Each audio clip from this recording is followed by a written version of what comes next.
আসসালামু আলাইকুম আপুরা।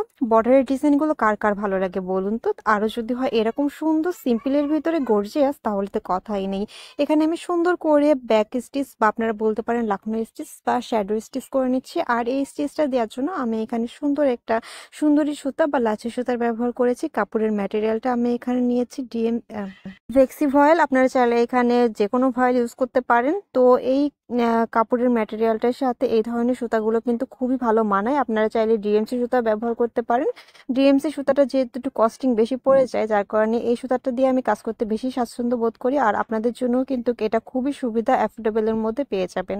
তো আমি এখানে শ্যাডো স্টিচটা করে দেখিয়ে দিলাম। তারপরে আমি উপরের যেই ডিজাইনটুকু ছিল সেখানে আমি ব্যাক স্টিচ করে দিচ্ছি। আসলে এই সম্পূর্ণ ডিজাইনটিতে আমি ব্যাক স্টিচ, শার্টিন স্টিচ, তারপরে এখানে নকশি কাঁথা স্টিচ প্রায় অনেকগুলো স্টিচই করে দেখিয়ে দেব। এই ছোট ডিজাইন কিন্তু এর ভিতরে সব ধরনের স্টিচই আপনারা শিখে নিতে পারবেন যারা বিগিনার্স আপুরা আছেন।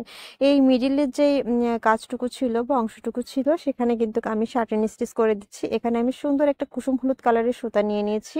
ফার্স্ট কালারটা ছিল প্যারট কালার, তারপরে কুসুম হলুদ দিয়ে নিলাম। এরপরে মাঝখানে সুন্দর মতো করে একটা বেগুনি কালারের সুতা দিয়ে এখানে রানিং স্টিচ বা কাঁথা স্টিচ করে দিচ্ছি। তো ডিজাইনের ডিটেলিংস আসলে ফুটিয়ে তোলার জন্য কিন্তু অনেক ধরনের স্টিচই আপনারা করে নিতে পারেন। সিম্পল একটা ডিজাইনকে আপনারা গর্জিয়াস করে তুলে নিতে পারেন অনেক ধরনের সেলাই এবং অনেক কালারফুল সুতা দিয়ে। তো দেখতেই পারতেছেন এই স্টেজটা দেওয়ার পরে কিন্তু ডিজাইনের আউটলুকটা সম্পূর্ণ চেঞ্জ হয়ে গেছে, তাই না বলুন তো? আমি কিন্তু রিলস আকারে অল্প কিছু ক্লিপ আপনাদের মাঝে শেয়ার করে দিয়েছিলাম। আপনারা যারা দেখেননি তারা এই লং ভিডিও থেকে সম্পূর্ণ ডিজাইনটাই দেখে নিতে পারবেন। তো আমার কথা বলতে বলতে কিন্তু আমার প্রায় কমপ্লিট করা হয়ে গিয়েছে বর্ডারের ডিজাইনটা। এখন আমি ফ্লাওয়ারের অংশটুকুতে চলে যাব। ফ্লাওয়ারে আমি সুন্দর করে এখানে দিয়ে নিলাম লেজি ডেজি স্টিচ। এই লেজি ডেজি স্টিচটা কিন্তু আপনারা চাইলে 4 তার 8 তার সুতা দিয়েও করে নিতে পারবেন। যেহেতু ডিজাইনটা পাতলা, পাতলার ভিতরে খুবই সুন্দরভাবে করে নিয়ে ট্রাই করতেছি আমি, যার কারণে এখানে আমি 2 তার সুতারই ব্যবহার করতেছি। এখানে খুবই সুন্দর লাগে এই ধরনের স্টিচগুলো। আর এই ধরনের ফ্লাওয়ারগুলোতে কিন্তু আপনারা চাইলে সুন্দর মতো ফিশবন স্টিচও করে দিতে পারেন কিংবা শার্টিন স্টিচও করে দিতে পারেন। আপনাদের পছন্দ অনুযায়ী যার যার আপনার ড্রেসটিকে সুন্দর করে সাজিয়ে তুলবেন, দেখতে খুবই সুন্দর এবং ইউনিক লাগবে।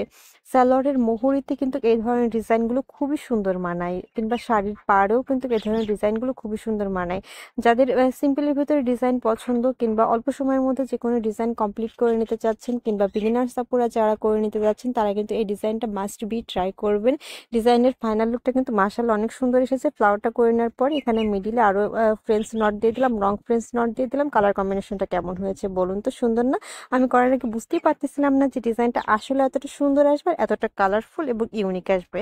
তো কাছ থেকে জুম করে দেখিয়ে দিলাম, পিকচারগুলো শেয়ার করে দিলাম। ভালো লাগলে আপনারাও এই ভিডিওটুকু শেয়ার করে দিবেন, পাশে থাকবেন, সবার সাপোর্ট করবেন। আল্লাহ হাফেজ।